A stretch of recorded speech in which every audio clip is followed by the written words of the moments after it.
Here we go now for the final build phase, I think, the Carriage and heat bed assembly. Got my tools. Heat bed assembly. Where is my heat bed?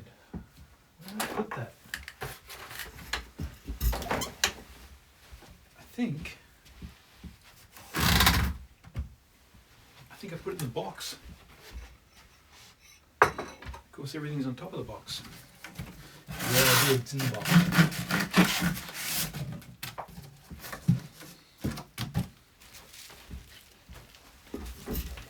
Okay, got the heat bed. Here is steel sheet, PEI. Honestly, don't use PEI much. I use PETG most of the time. And there's the heat bed.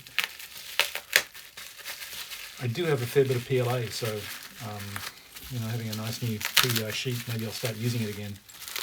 But I find that PETG on the textured sheet just gives me great results. I really like it. So if you don't have a textured sheet, you should have one. Now I think I want the printer out of the way for a short while. So there's the heat bed. Now I need some heat bed cables.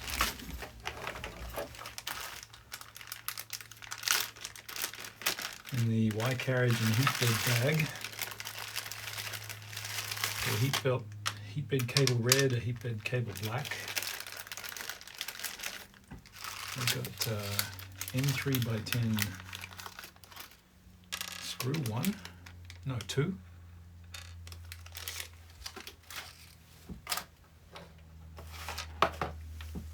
Should have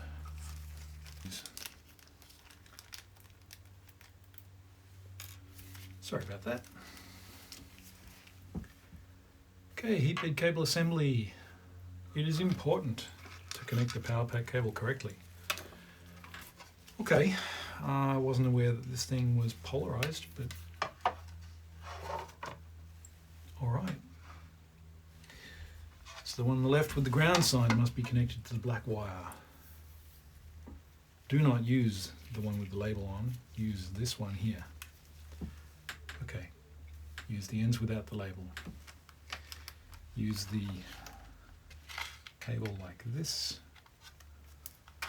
Use a washer on each nut. Put through the cable into the hole in the heat bed, and thread the M3N on like that.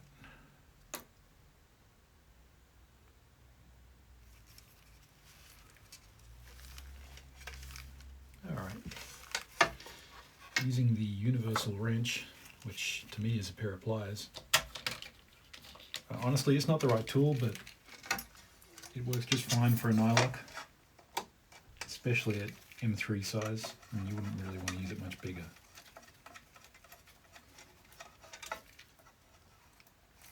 Nice and straight, nice and tight. Okay, don't do it too firmly yet because we will adjust the cable position later. Okay, still move that around.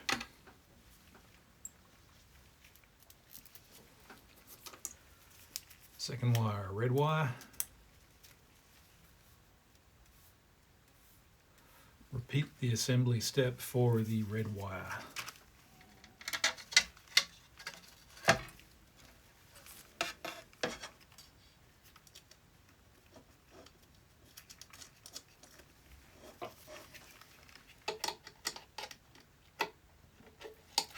Wow. The magnets make it kind of hard. Trying to grab all the tools. Then take the cables, put them together like that, and tighten them up. So they want to come together almost, and that will let the cover fit on. one of the changes that was necessary for the Mark III to put it into an enclosure where especially the lack enclosure, where the amount of space available in the lack enclosure was not quite enough for the stock heat bed configuration.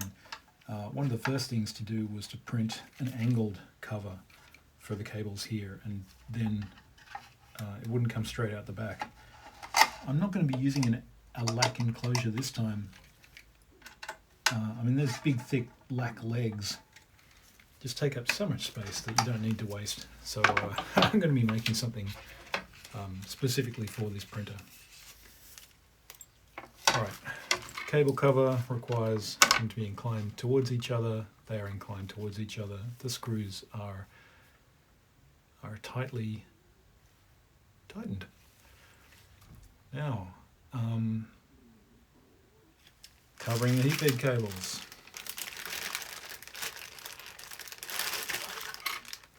Nylon heat bed cable cover.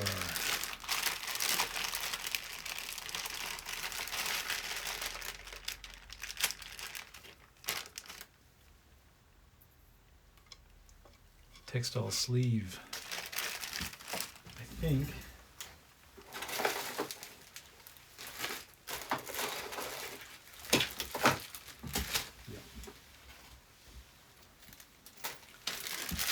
over here is one more bag for the cable cover top and bottom, and that looks like the cable cover top and bottom. Also M3x10, M3x10, 3 of these. Thanks heatbed, hold all those things in place with the magnets for me.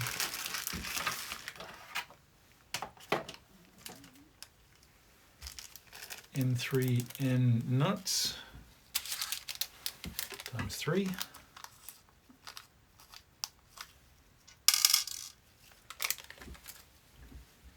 Textile sleeve, cable cover, nylon. Alright, all good. Okay, I got a little picture of Joseph winking at me, so time to do the nut trick.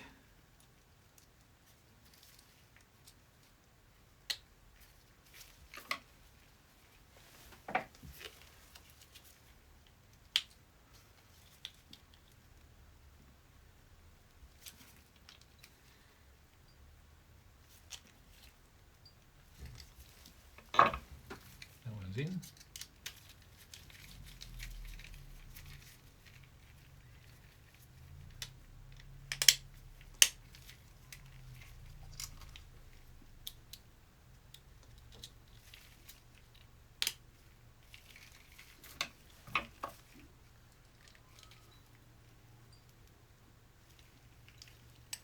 That one's in.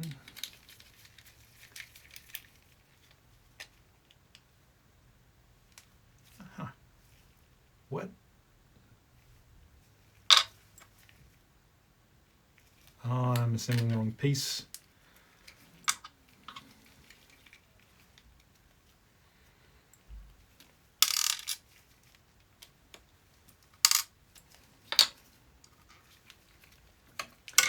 Okay. See, even right at the end, it's important to read the instructions. I can do better.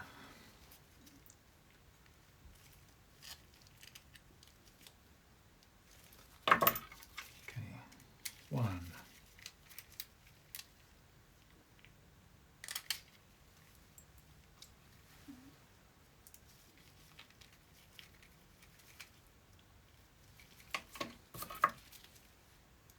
Two.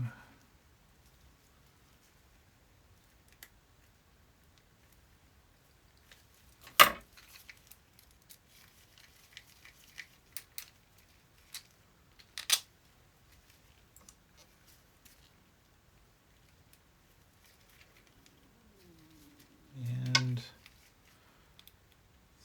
3.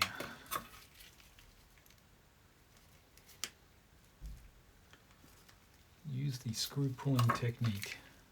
Yep.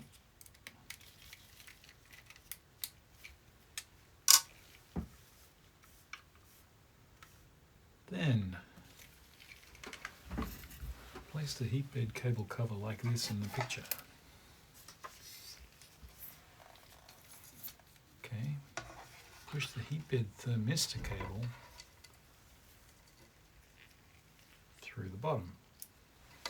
So there's the bottom, and it's a tight fit, but it does go through. Okay. And looks like that. Yep. Goes like that. Holes for the two nylock nuts.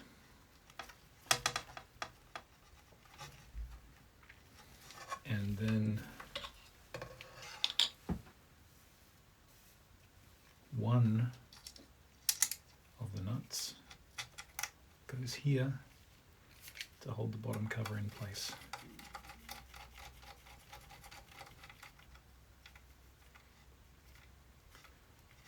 Tighten firmly. Surprised there's no washer there because it's only on top of the fiberglass circuit board material. Okay, next up,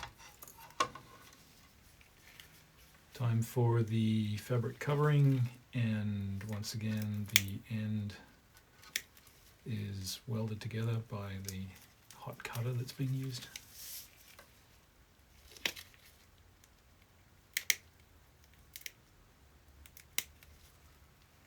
Okay, so get both those ends opened out. So wrap the cable.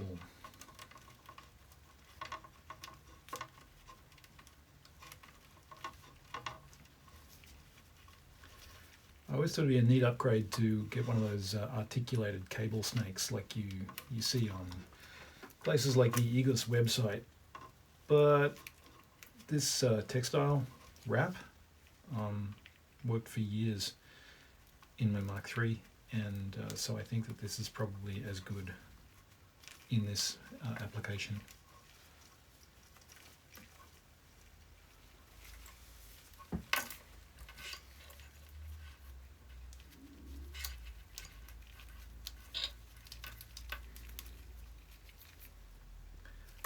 Oh, look at that, I am actually getting a bit better at this. Maybe the trick is to keep on winding it around.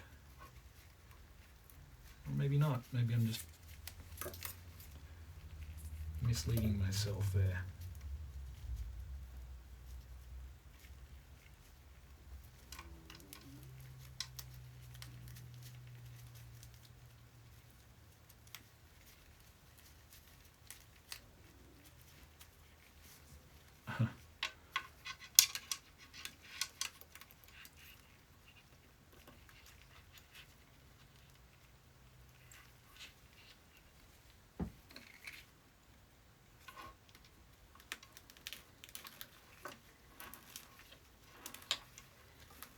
Maybe that's the trick.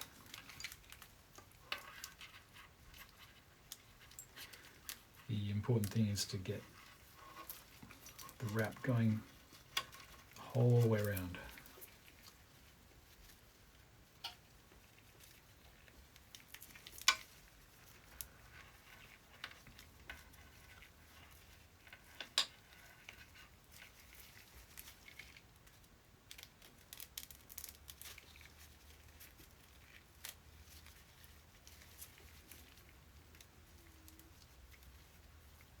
Okay, keep that going over in this direction all the way to the end.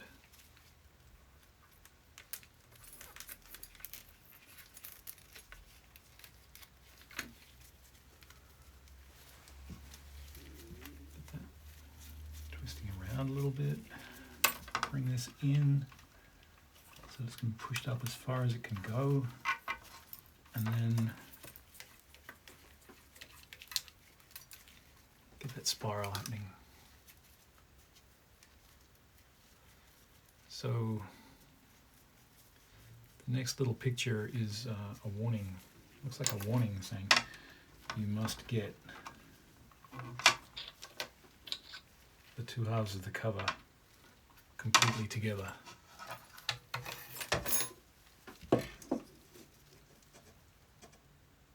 Alright, well that's pretty good.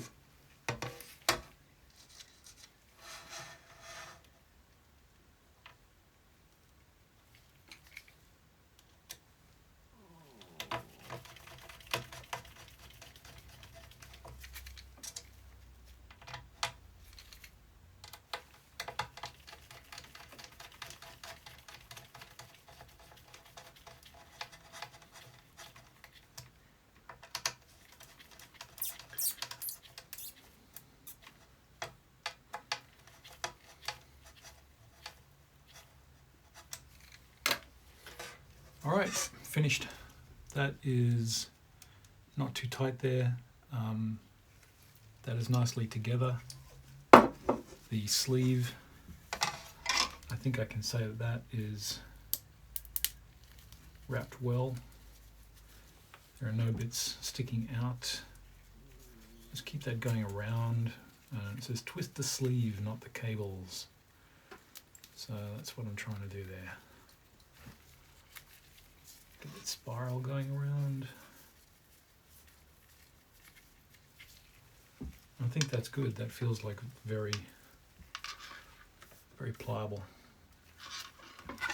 Okay, time to put this away. And to get out the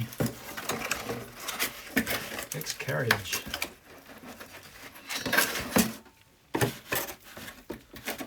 I'm looking forward to this because I understand this has become a lot easier than the Mark III way of doing things, which was a real pain. There were 9 little spaces that had to sit in place while you put the heat bed on top, and then put a screw through each one. And of course they moved, especially since they were right there with all the magnets. So what you'd end up doing is putting the tweezers holding the spaces to hold the spaces in place while getting those screws through, and it was not fun. Okay, I need 3 rubber sheets, rubber bearing pads, 3 plastic bearing pads, 3, can't even see those there. They are kind of milky white, like a milk bottle. And 3 bearing clips.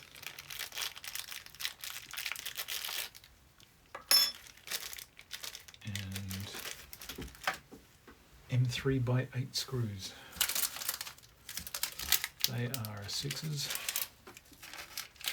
They are 10s. Where are my 8s?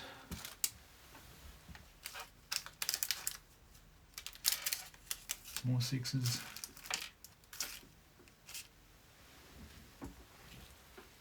Hmm.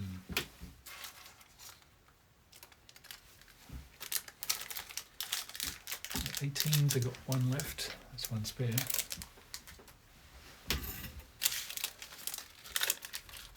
25, 6, 10, 40. Power terminal, got 3 spare. That's interesting. Ah, there they are.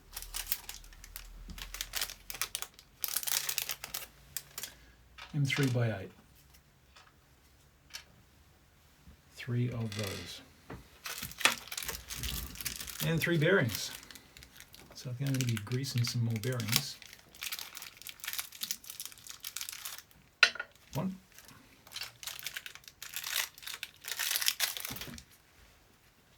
2. Out of all the bearings in the Mark III, I feel like the Y-axis was the most critical. It was the one that most often had trouble. It was the one that made the most noise, and gave the most improvement when I replaced the bearings. So, paper time again, Sharpie time again, and grease time again.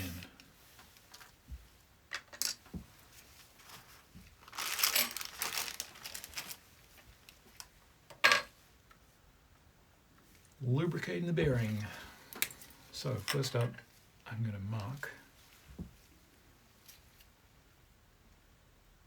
top of the bearing. And this identifies where the X is. The X should be so that the points of the lines that make the X, the top of those lines, should be parallel to the top of the build plate.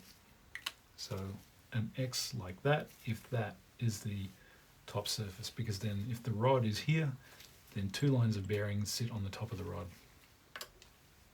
That's the way it should go.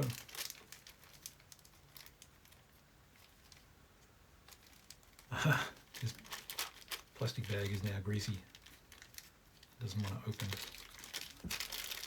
So with the 8mm bearings, I'm going to use the orange applicator, which is still full of grease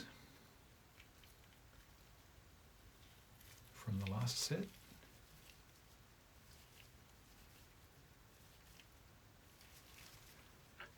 Okay, bearing has no balls sticking out. Gently put this in, turn anti-clockwise. The line is where I expect it should be in relation to the lugs here.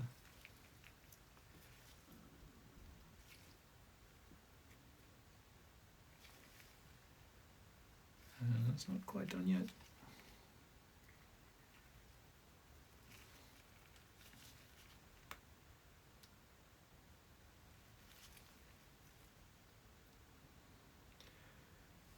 And that now feels very greasy. No, it doesn't feel greasy. I mean, it feels like when I remove this applicator, it feels like a fair bit of grease has gone in there because it's now a bit, sticky to pull out. Okay, once again, insert, turn to the left until a little bit of resistance is felt, and you can hear the grease going in. Feels sticky. Put a little bit in from the other side because of course the grease is squirted out from the bearings, from the holes at the base a little bit quicker than the holes at the edge, right at the tip I mean. And that, probably can't see that, but let's see. No, you can't really see that, but there's grease in there.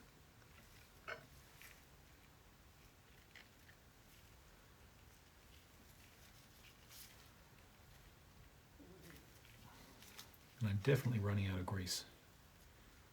So,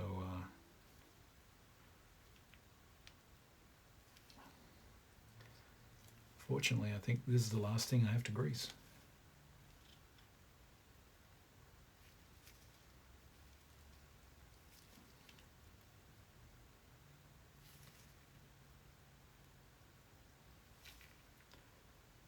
And that is also well greased. So, a little more paper towel, bit of a wipe on the top.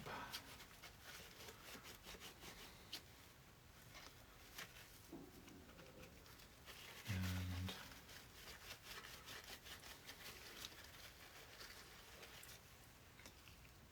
here.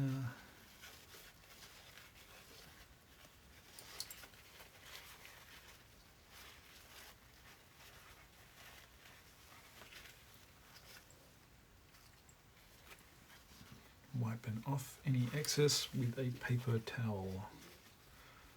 Paper towel, I always have a roll next to the printer. It is really important. use it for wiping the hotbed after each print with a little bit of isopropyl. It's just so handy to have around. And then if you're eating ramen and you spill it all over yourself, you've got a paper towel. Really very useful.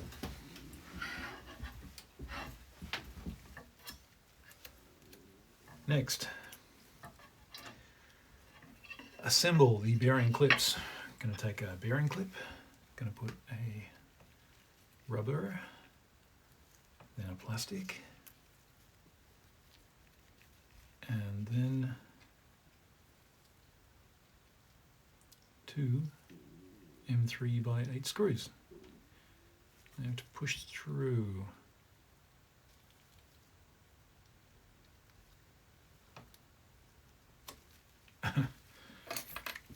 Well, I can see that they're going to be not coming out in a hurry, so I guess that's why I'm doing it now.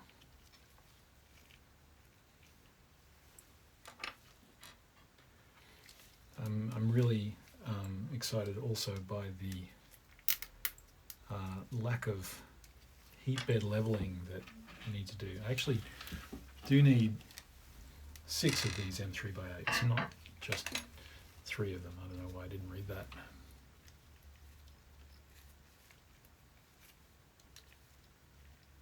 So rubber, plastic, a lot easier to push through with this. And in the Mark III, I had the earlier kind, which had not these stamped metal bearing clips, but it had the U-bolt, so the tubular metal style. I think that these things are going to be better because they will be less likely to constrict the bearing in the middle of the tube. Not that I did that, but you easily could if you were not careful in tightening them.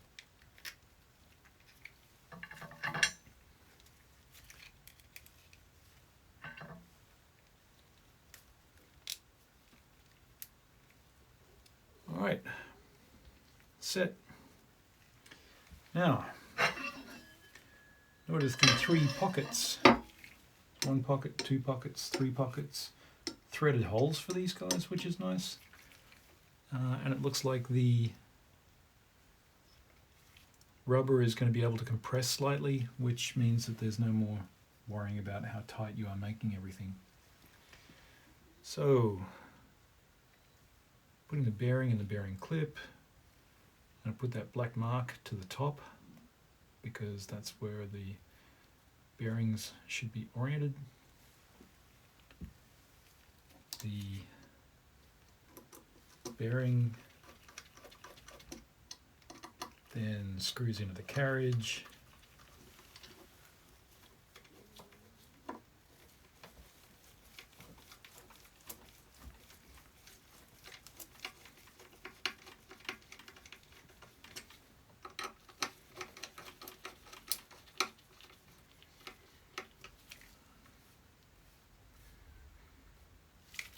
Right, correct bearing orientation. I have taken note of that.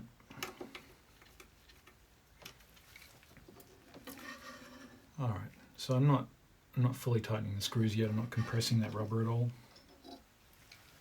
because it says not to do that yet. Once again, black mark up top. And if you didn't make a mark, you can just look down the bearing and see that the balls are equally distant from the center of the bottom of that bearing. So the rods will have the 2 sets of balls riding on them, not just the one.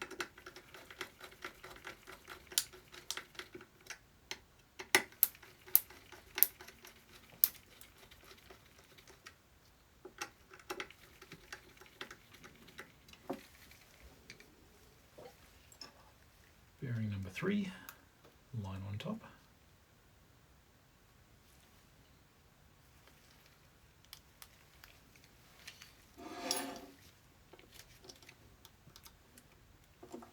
And into the pocket.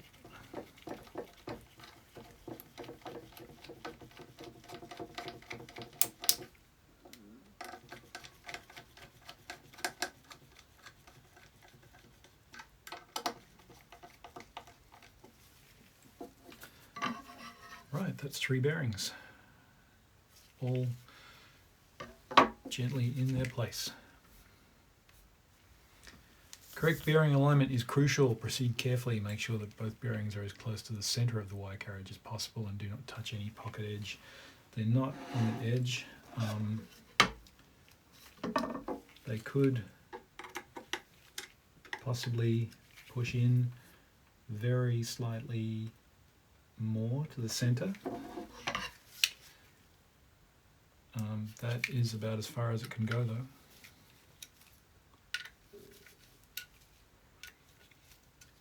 I did try to replace the bearings in the Mark III with some Aegis bearings, and I succeeded, but the very first bearing holder I designed and printed didn't take into account the fact that the Y carriage stop on that printer was the bearings hitting the frame, and so when the printer detected that, then it knew that was the end of the Y carriage travel. And as soon as I put in a bearing which was, added like a millimeter to hold the edge of the bearing, the Y carriage didn't have full travel and the printer wouldn't calibrate. So that was a failure. I had to redo that.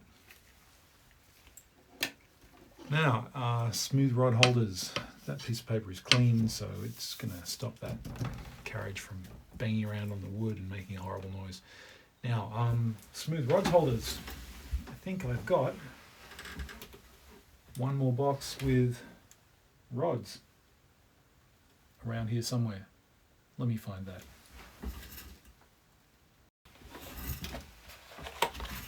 I've got the final 2 rods from the rod box. So I need 2 of these. I need 12 M3NS nuts. Oh, I hope I've got 12 left. Got 1, 2, 3, 4, 5, 6, 7, 8, 9, 10, 11, and 12. And I've got M3 by 10, and 12 of those. 1, 2, 3, 4, 5, 6, 7,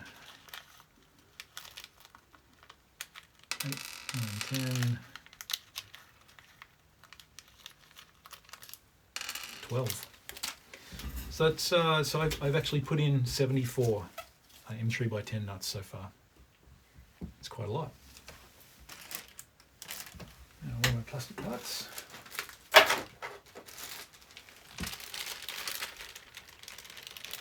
Y carriage. Yep. So I've got my Y carriage holders. 1, 2,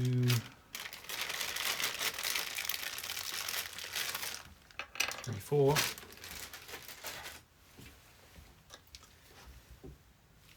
Insert smooth rods into carriage. Once more, going to get this clean first. Make sure there's none of that dirt and protective grease and whatnot on these rods.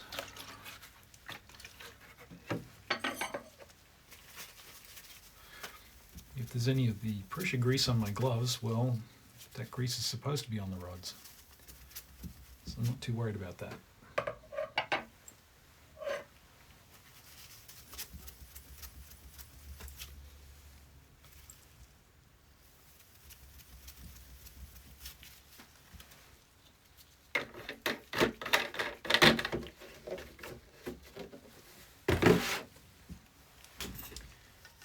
Inserting smooth rods into carriage using paper towel or wipe with transport oil. Did that. Gently insert the rods into the bearings. Do not push too hard and push all of the little bearings out of the bearing assemblies. Okay. 1.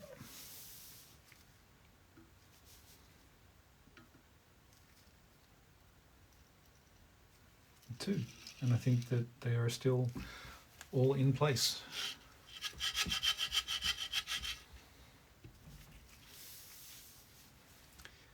Well, that feels good. Right, movement of the rods is gentle.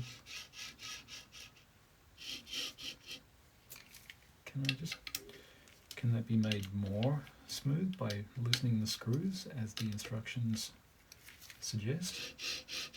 Huh, yes it can. Okay. Now mounting the Y holder parts. Take a Y rod holder, insert two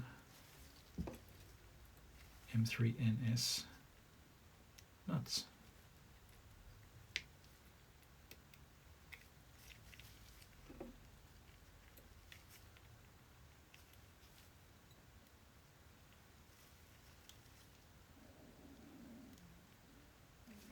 One, two. And these are all the same, so I'm just going to do all of them now.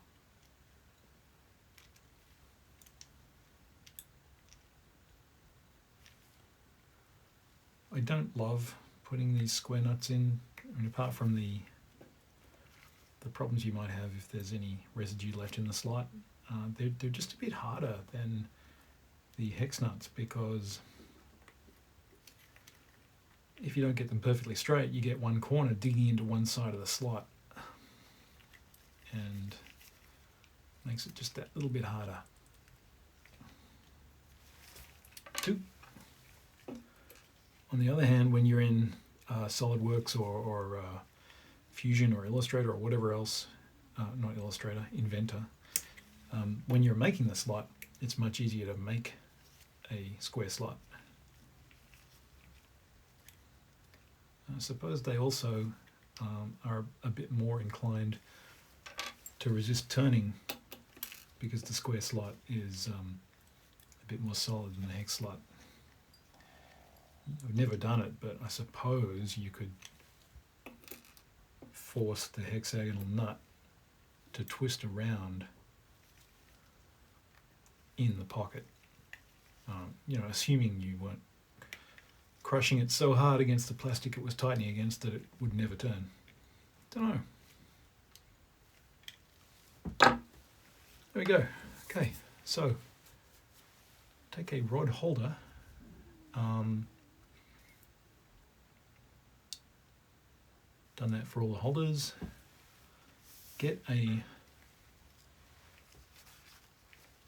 Align the front surface of the plastic part with the flat surface of the rod. Yep. All right. Right. There's actually an extra nut in each part. Of course, each one needs 3, because one needs to tighten to trap the rod, while the other one attaches to the frame.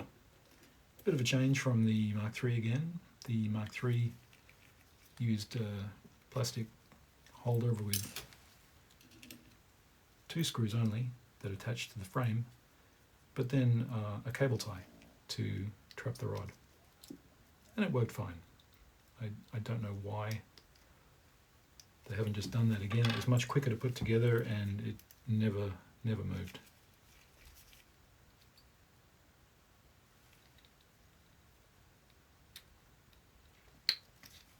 But this works.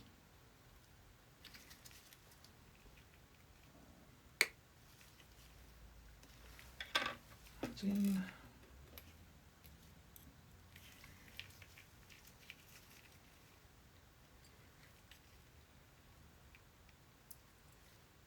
And that's in.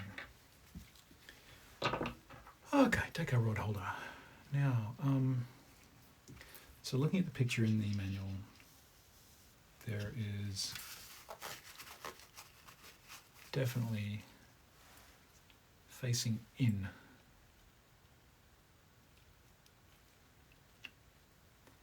Screw hole must be facing up and toward the center of the Y carriage. Okay, 1. Wow, look like grease. That's the end I pushed through.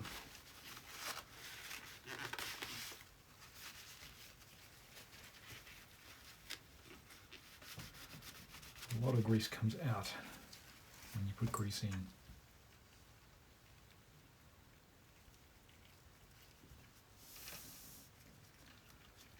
Okay, pop this on, get those lined up so that they're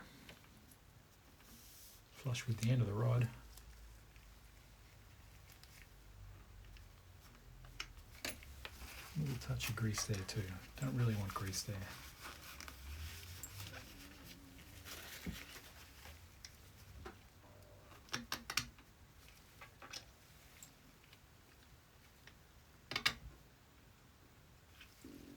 Okay, sorted. Installing the carriage. I do think that this is where it's going to get tricky. Not because of the mechanical carriage, but because of the routing of the belt. And it was always a real pain with the Mark III to get that center belt in place and tightened. So here is the printer again. There are all the M3 nuts I need.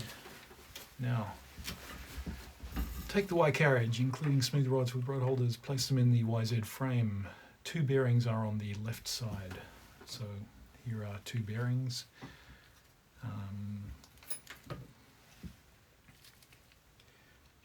That's not going to move. I don't know if I've really tightened those. I guess I can tighten those from underneath later.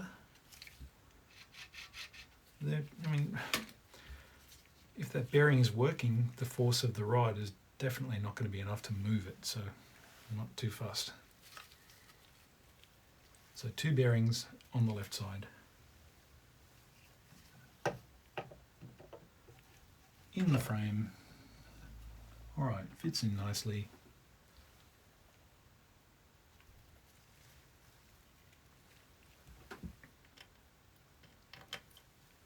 Fit these screws in the front plate first.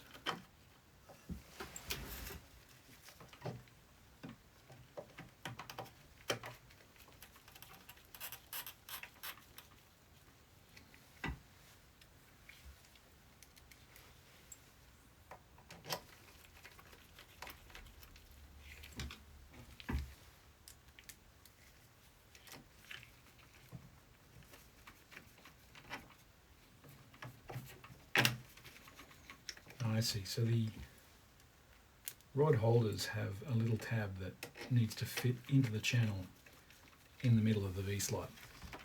And if it's not in there, I don't sit down there and the screws don't go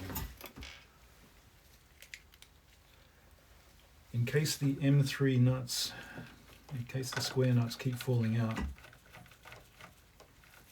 alright, I'm pretty sure they're not going to. In case they keep falling out, flip the printer over. Well, from the force it took to put them in, I don't think they're going to come out. I hope.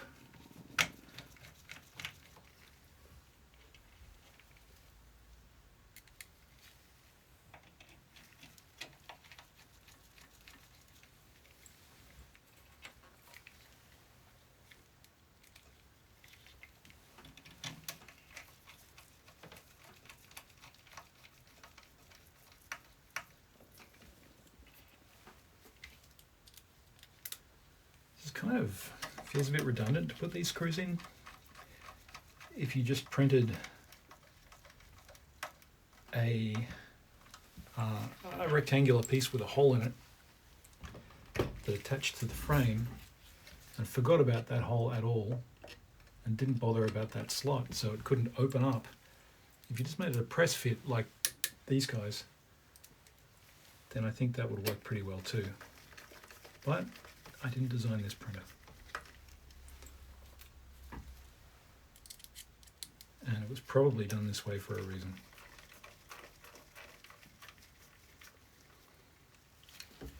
Alright, that's done.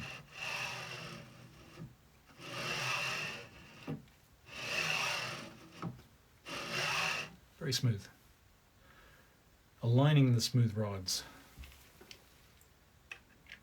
Alright, are these loose?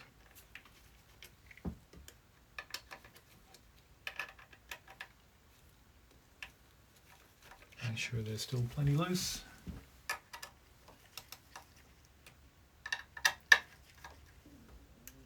And then move the Y carriage back and forth across the entire length of the smooth rods to align them. With the carriage's front plate, tighten all of the front screws.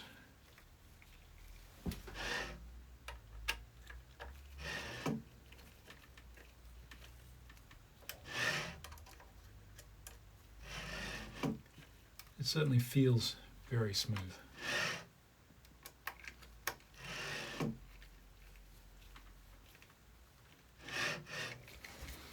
And then move the Y carriage to the rear plate, tighten all the screws in the rear.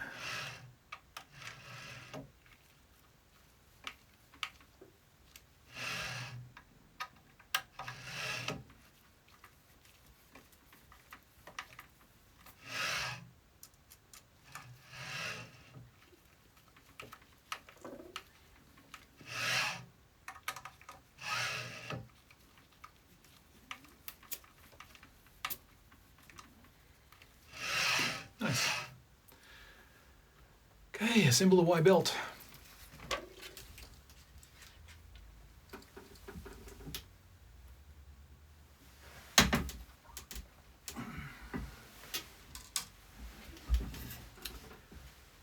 This needs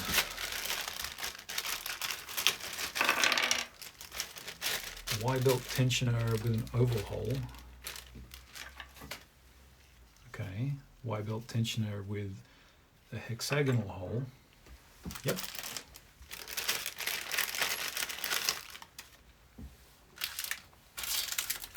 A big long M3 by 40 screw.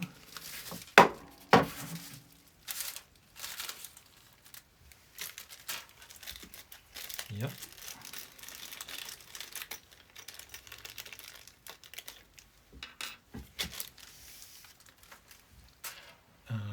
M3 by 10. 4 of these. Yeah, I just tipped all those out, but here they are.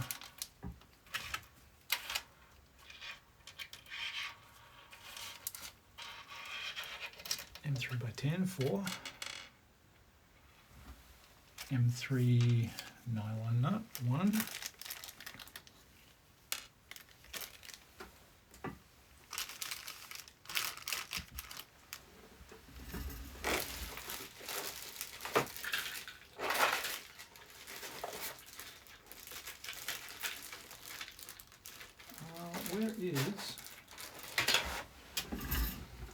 Where is that? I just put it here. Here it is. GT20 pulley, a pin.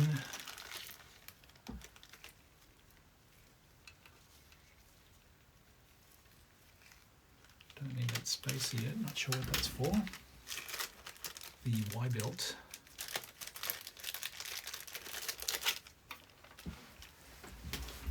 There we go. So Y belt tensioner, oval and hexagonal, M3 by 40, M3 by 10, 4, M3 nylon, GT20 pulley, a pin, and a Y belt. Okay.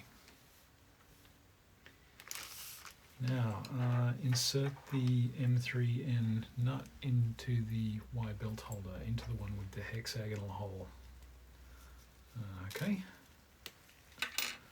And that hole is kind of blocked.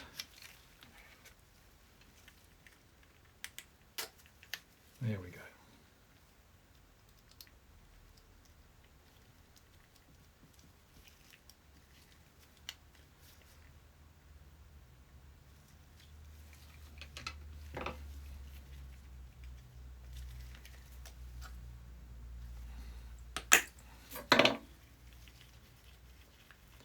All right, it's all the way down.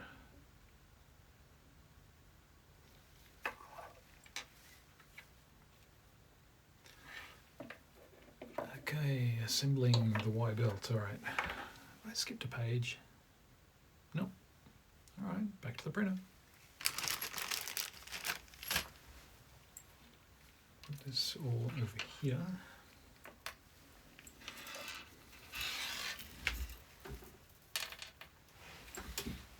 Take the printer and lean it on the right side. That means the PSU. Gain access to the bottom of the printer.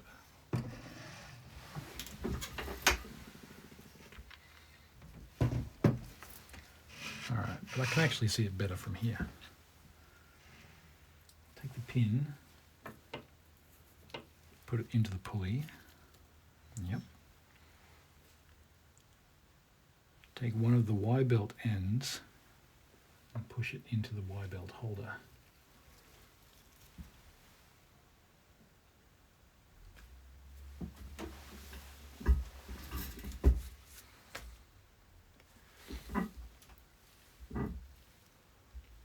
So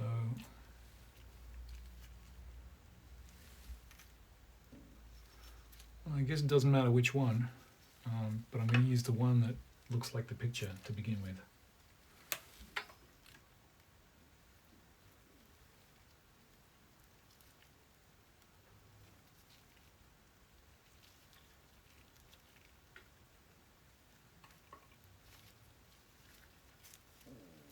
This is one thing I've never loved, is pushing the Y-belt into the slot.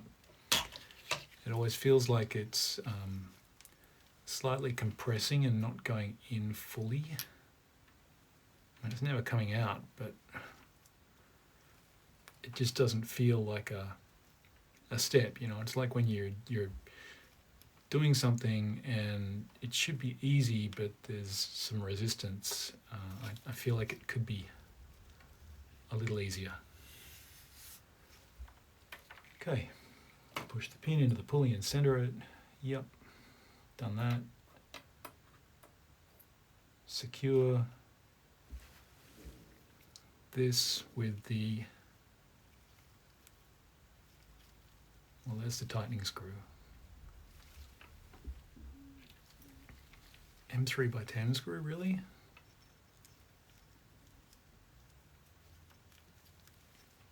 Yeah, okay. So this screw here is meant to go in there and slightly expand that channel so that the belt really cannot come out. It's like, you know, it's an interesting kind of clamp there.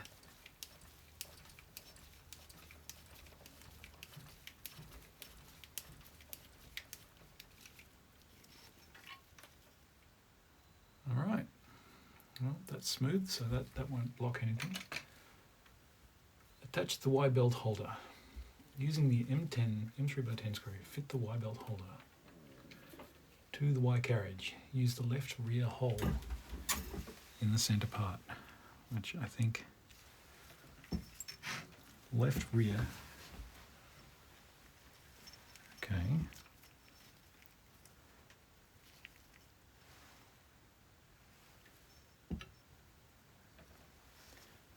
Well, that is a threaded hole.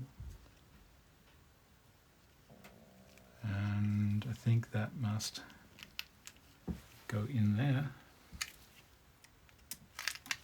Whoa. Try that one again.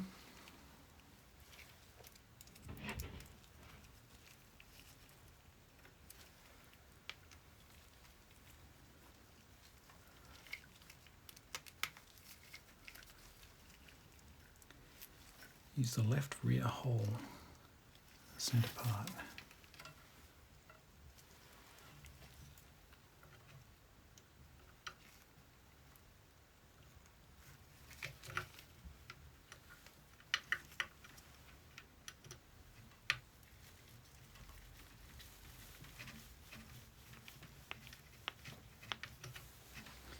Well, I definitely need a ball end for that. That's pretty inaccessible.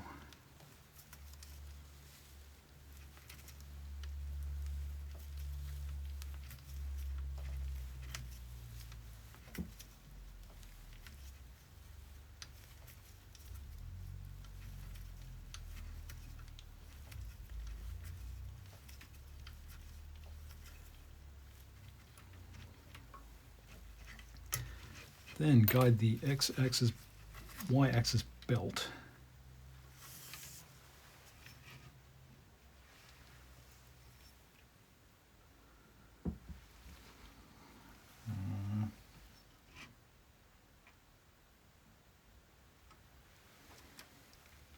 This makes no sense the way this is coming together.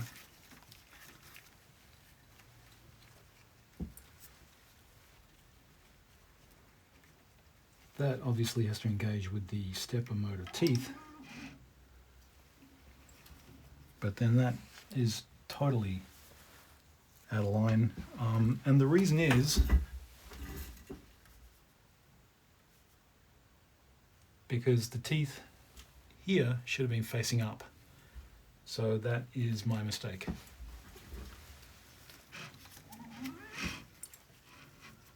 I bet if I go back and look at those instructions, it will say the teeth must be facing up. So definitely my fault there.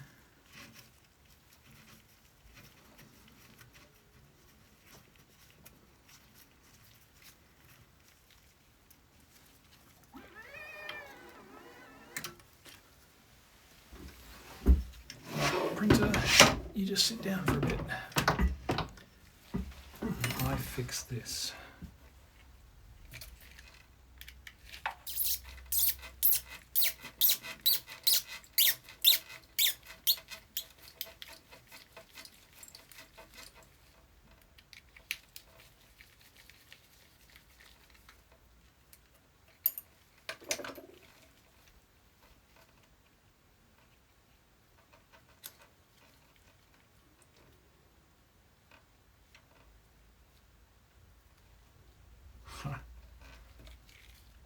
Well, of course there are even little GT2 crenellations printed in that part, and I totally didn't see them.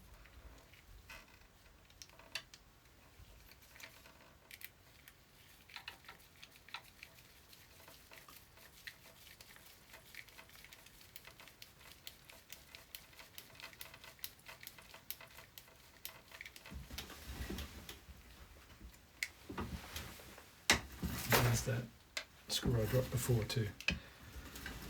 Okay. Then that is now ready to go in again.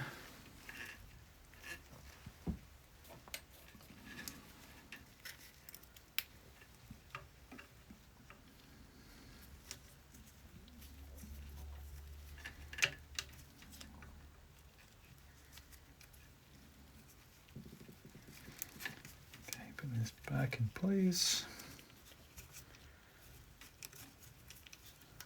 It's nice how everything fits together. There is a little bit of a tab that hangs over in the diamond there of the carriage. And I guess that makes sure that it only goes in one way to avoid errors like the one you just saw. It's always a good thing if people can't get things wrong, even if they try. Then take the belt, put it around the y-axis, and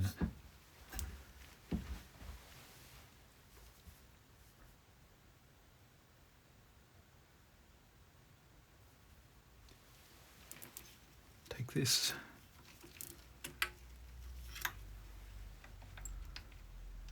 put it through the pulley, put the pulley in the groove, and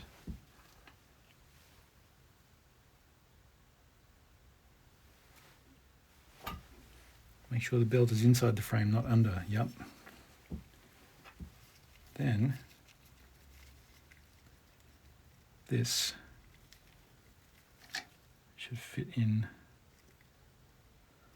just like the other one. So I'm going to put it in and then just see how the length is, because I might want to make it, yeah, I might want to take it through just a bit more if I can.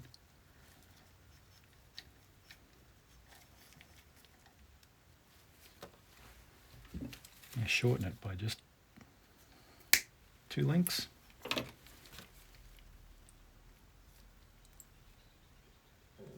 Because there's still plenty of belt to grip.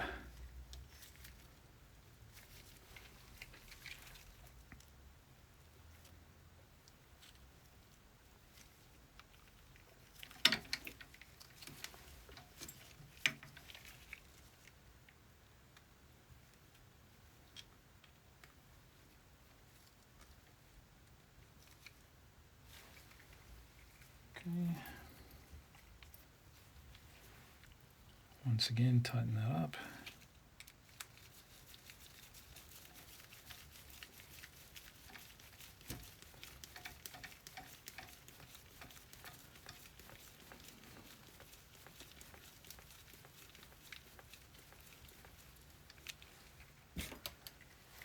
And then attach this by the slot.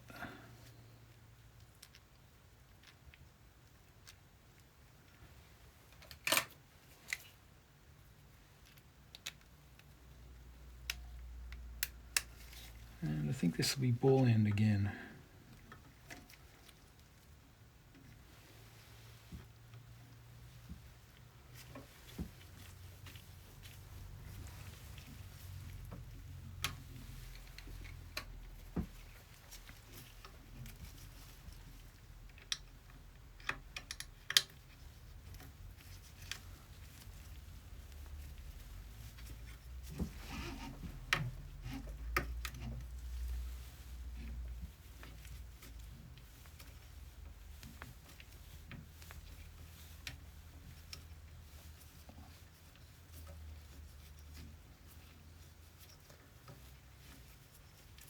Might be some crap in that hole. Or it could also be that I was not going straight into the thread. It's kind of why I don't like doing the Y carriage. And the Y carriage, you're always kind of reaching at a weird angle. But I'm going to go in there with thread straight, make sure it goes in.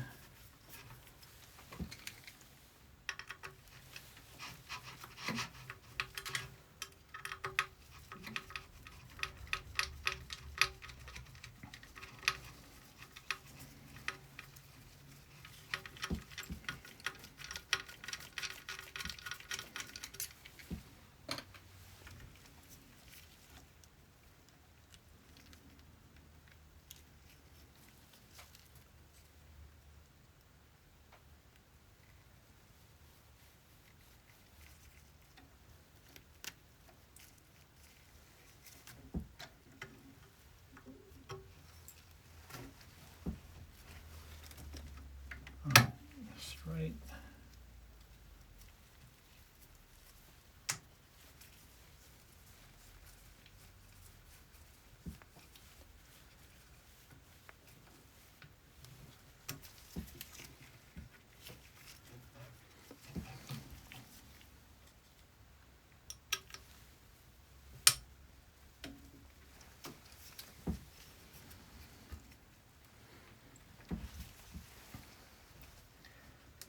I think this could be easier. I think that this could have been made so that the nut was inserted in the part and the bolt came in from the other side and engaged with the nut, because trying to get the hex key basically through the belt to tighten this up is really pretty hard.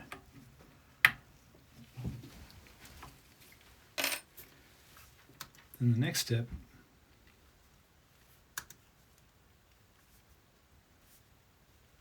is adding the tensioner. The tensioner is done. Add the M3x40 into the oval hole. And this has to engage with the nut that was inserted in the first part. So this basically brings it all together.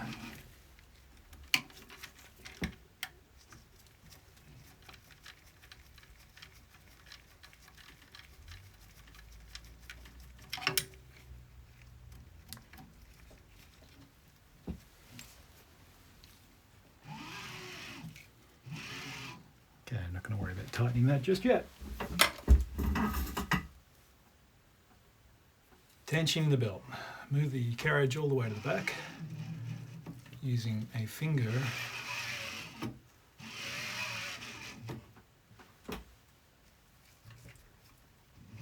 on your left hand. Push the belt down. A medium force. Squish until the parts touch. You know, I'm I'll loosen that off a tiny bit from what I just adjusted.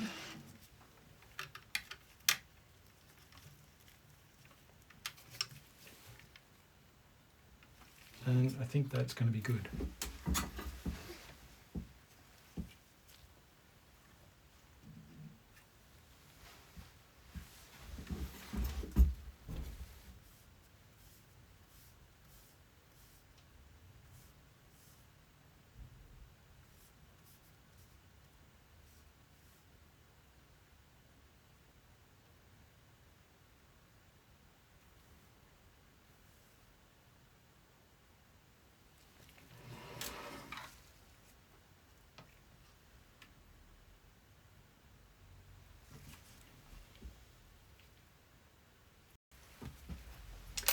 Alright, back to attach the heat plate, the heat bed. Next step is these expansion joints. 8 expansion joints. And I've got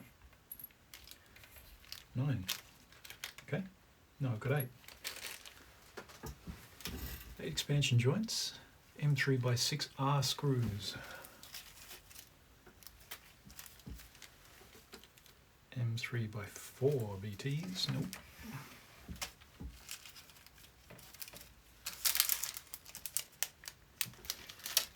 M3 by 6R.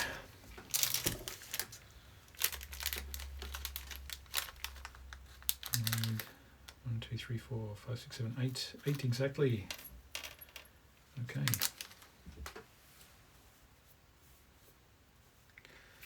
Install 8 M36R screws using the Torx driver. Nope.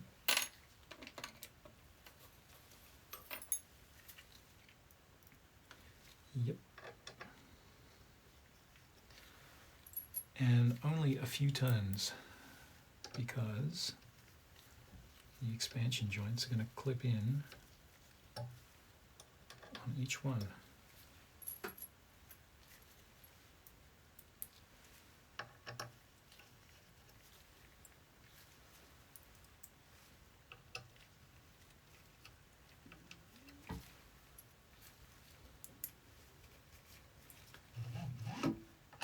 Right around the outside. I took out those spaces in the Mark III. I replaced it all with a combination of screws and 2 nuts locked together, and the end effect was being able to raise or lower each of the 9 positions of the screws, being able to raise or lower the heat bed relative to the bed. So with a lot of tuning, I was able to make the bed perfectly flat, which was really good. But with this printer, shouldn't need to do that at all because it's got automatic leveling. Then installation of expansion joints needs to be done very carefully, etc., etc. Make sure the expansion joints are oriented. Yep, there is a recess with roughly the same shape, so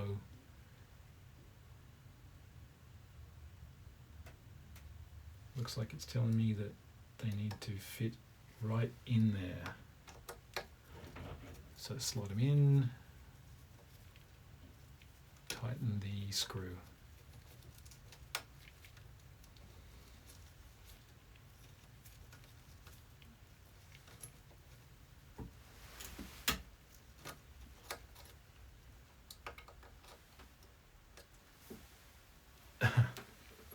really?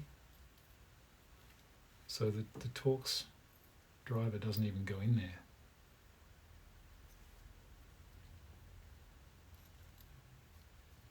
Well, that makes no sense. Tighten with the 2mm Allen key. Alright, let's try that. Okay, that works. But I find that a bit weird because that, what am I doing? That is an Allen key. I thought it was a Torx. I mean, I can see it and everything. I don't know what's going on. Alright. 2.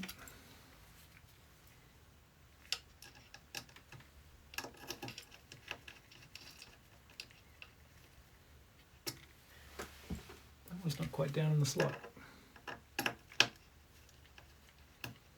There we go. All down, flat and level.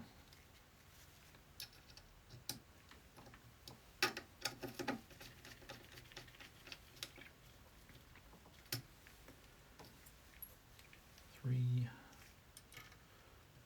4, 5.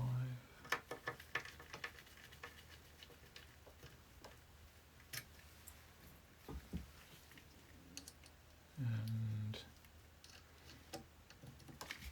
this one.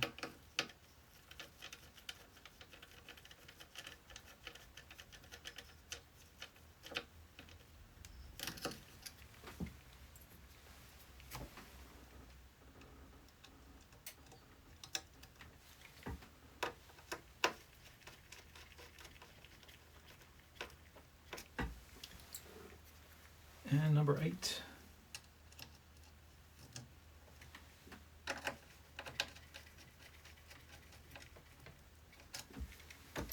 I do think that all of those are down where they should be, yet they're sitting down in their groove.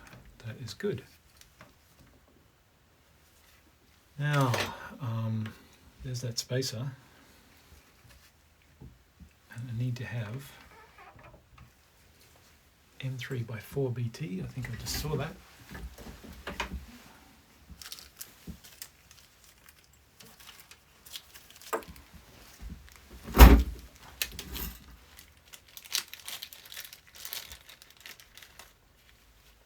M3x14 BT. M3x4. I need 8. 1, 2, 3, 4, 5, 6, 7, 8. Yep. Now these ones are Torx. Yep.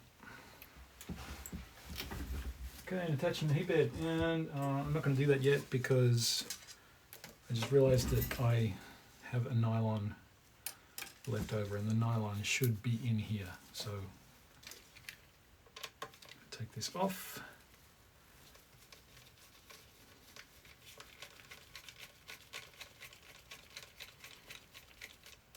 Put the nylon in. If I'm lucky, I can just poke the nylon through.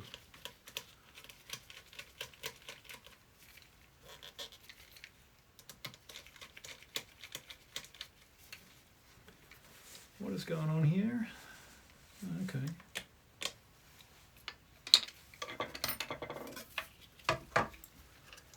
So that is a flexing element that gives this a bit of strength. No, I think it's not going to go through like that.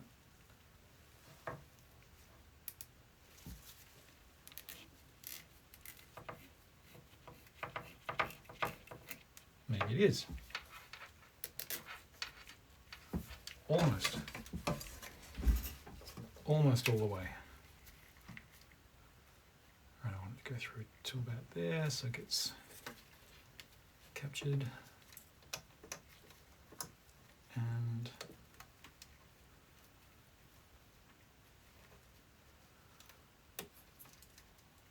in you go.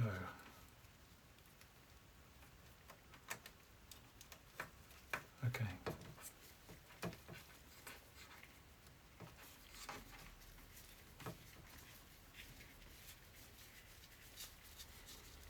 Keep that twist going. Put on.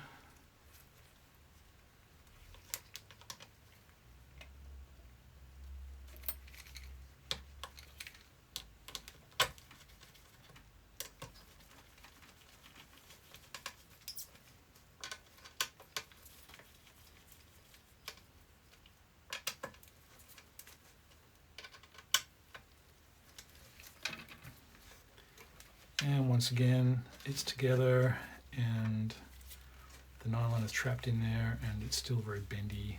I'm not sure if that makes a difference. The Mark III did not use one of those. But anyway, I'm going to use one now. Now, attach the heat bed. So I'm going to try and put that spacer right there in the middle and put this on. Hopefully finding the spacer before I knock it over. And there it is.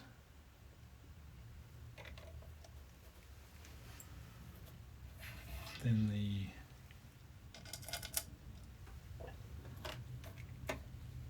T3 Torx 14mm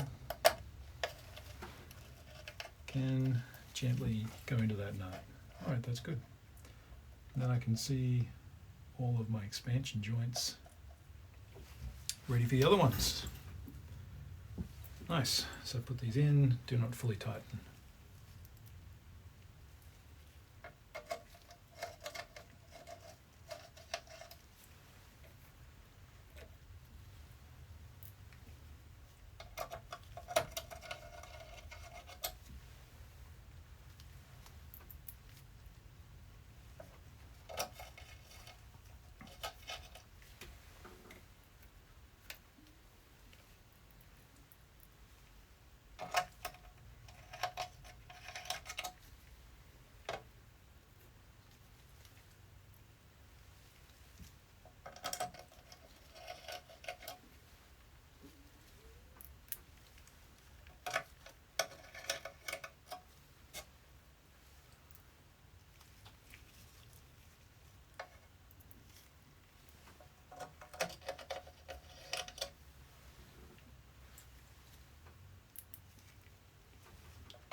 And set.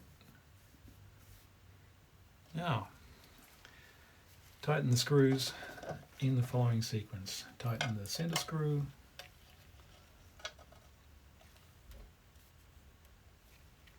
gently but firmly. Then, okay, tighten that one, and that one, and that one, and that one, and then the corners, that one, that one, that one,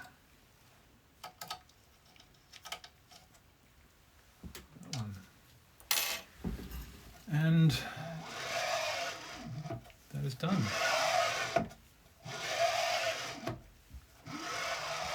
Great. All right, now, guiding the heat bed cables. Need one more printed part.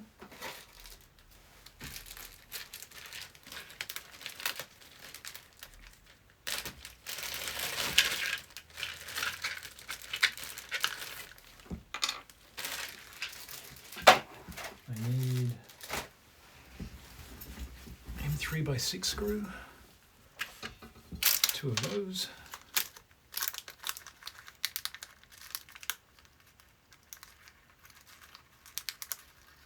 Come on. Yeah, I don't want 4.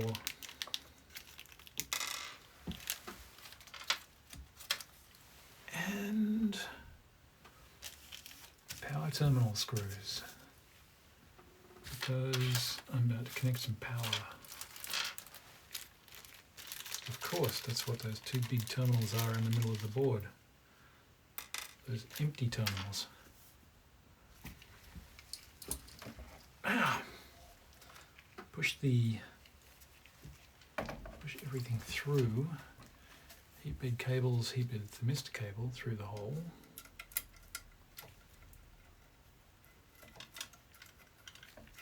Okay. Push the filament through the circular hole below the square opening, yep.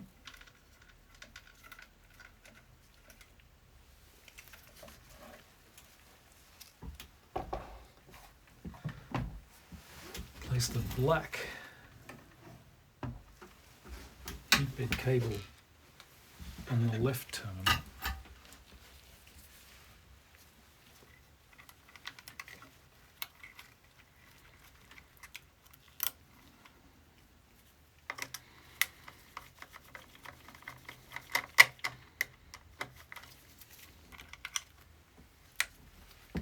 Place the red on the right.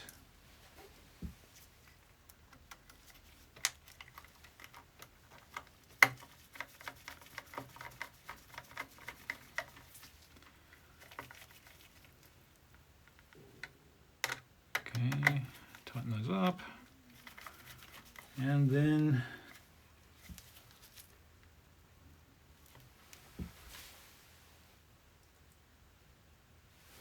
connect the heat bed thermistor to where it says bed temp. Okay.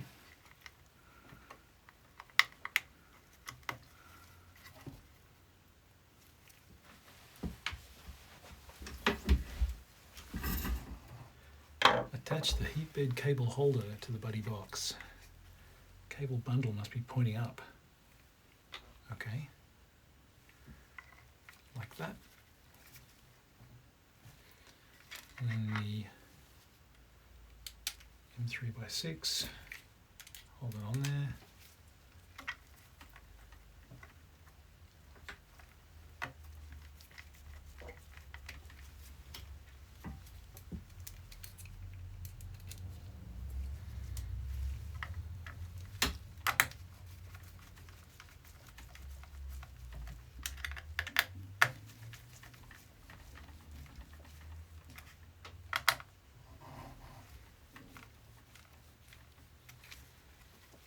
And that is on, and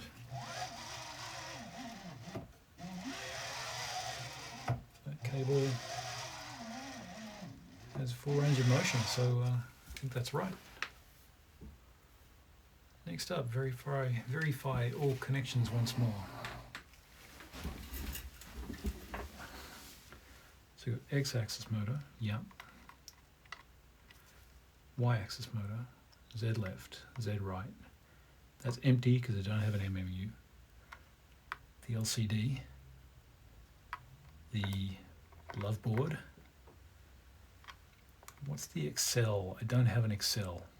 I guess that's some kind of upgrade. Down there is the power panic. I've got black minus, red plus, black minus, red plus. I've got the heat bed thermistor. I've got red on the right, black on the left. Just check that one. I can't quite see the marking from here yet. That says output plus. And that one says output minus, and it's done up properly. So that's it. Nice. Now, what have I got? I think I've got one more thing in the electronics box. And that is the ESP module. And that's it for the electronics. Where is my ESP module?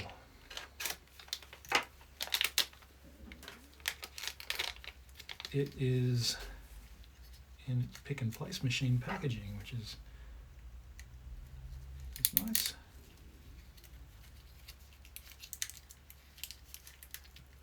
Okay, so I need this guy. Out you come.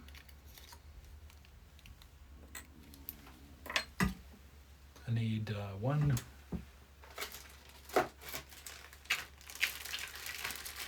Wi-Fi cover. It's kind of funny that people still say Wi-Fi like it's a big brand or something. And I mean, it's not like you go around saying Ethernet TM. It's kind of what it feels like.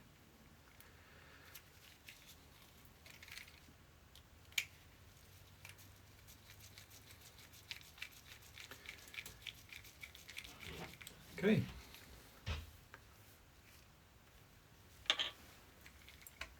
Plug it in. There's only one way it can go.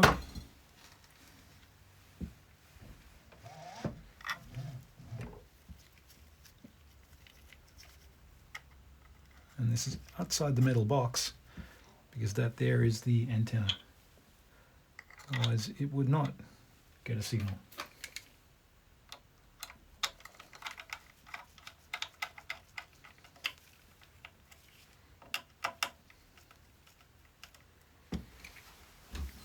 There it is, covering the buddy box. We're really getting to the end now. I need a buddy box cover. Need a M3x6 screw. Need a EL box cover, which is that one, and two M3x10s.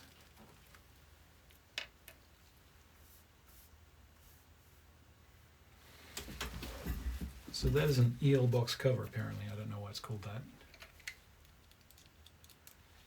Push two M3x10s through the cover. Yep, one, two, okay. Now, make sure there are no cables in the way for the screws on the cover.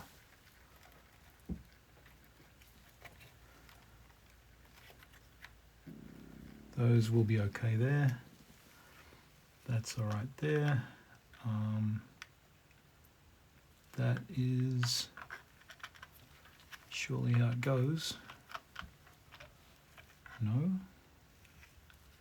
Does it go upside down? No. Oh, there it is. All right. So that goes like that. I guess that just covers up all the terminals.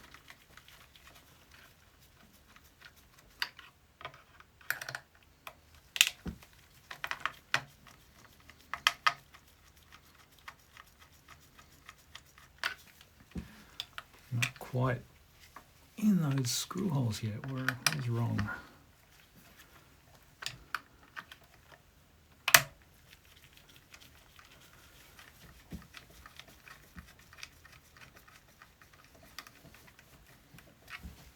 That's in.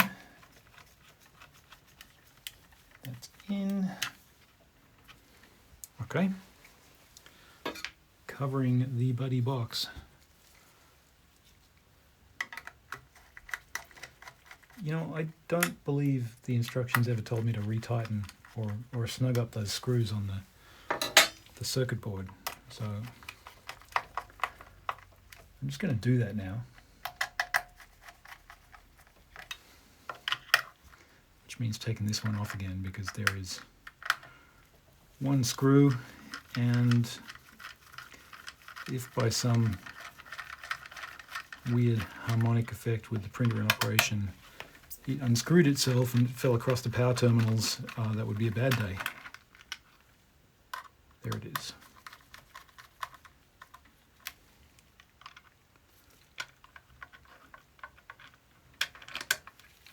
So, back in.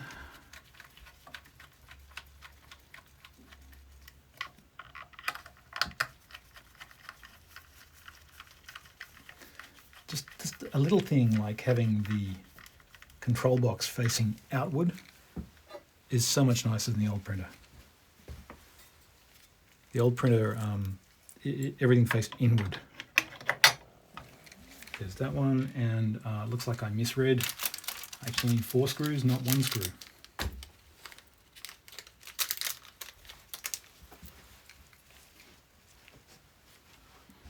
Four M3x6. This feels a bit like when you're building a PC and you put the side on. Like it never works the first time. But I have a good feeling about this.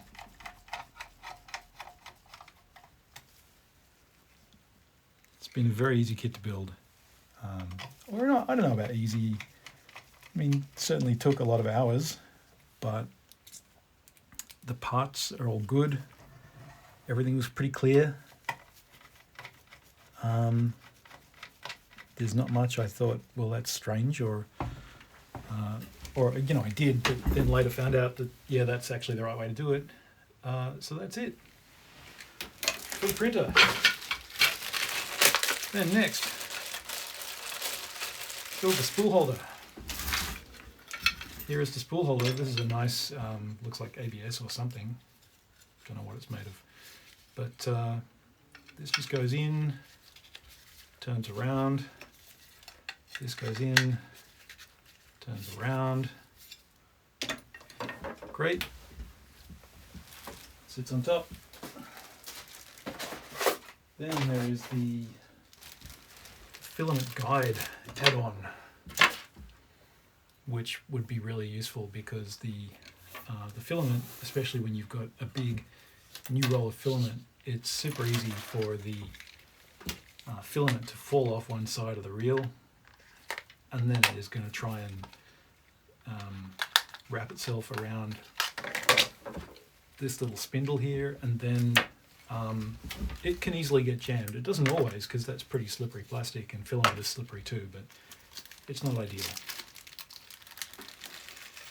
So there is all the stuff for the filament guide. Here's the filament guide part. And what does it do? Bunch of nuts, bunch of screws, some PTFE tubes.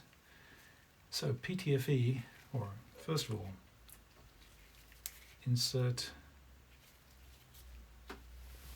these screws and these nuts, and I'm going to use these long screws to do it.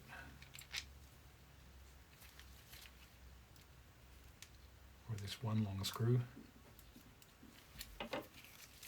which might be a 20 or something. Anyway, it's left over. So insert, and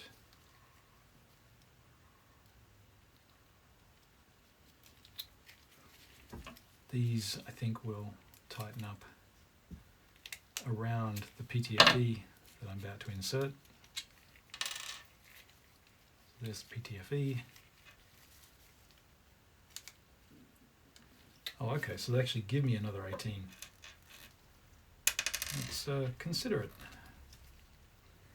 Maybe this assembly is something that you can buy as an add-on for your Mark III. I wouldn't be too surprised, because it looks like it will be pretty useful. Well, don't need to squash that PTFE quite so much, but it's not coming out.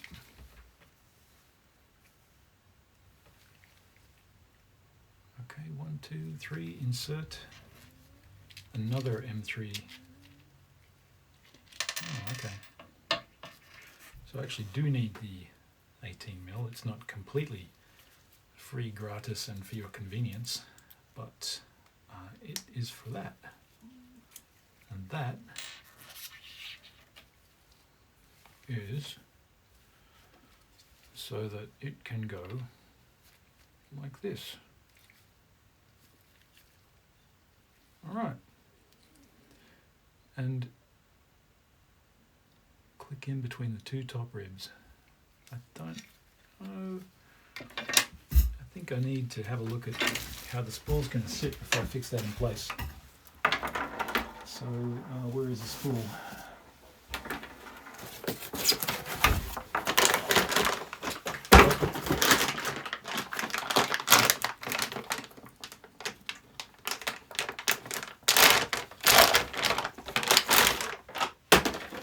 Here is a jet black. Jet black is, it's not my favorite. A little bit shiny, jet black PETG. I really, really did like the matte black. Matte black was fantastic stuff. So I actually got that wrong.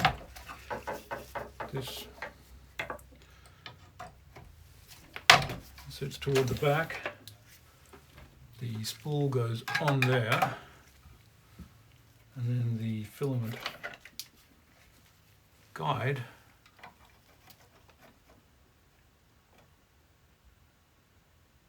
is like that. Why do they tell you to put it right up there? Oh, okay. So it comes right out the top. Yeah, fair enough. All right, well, that's where I'm going to put it then.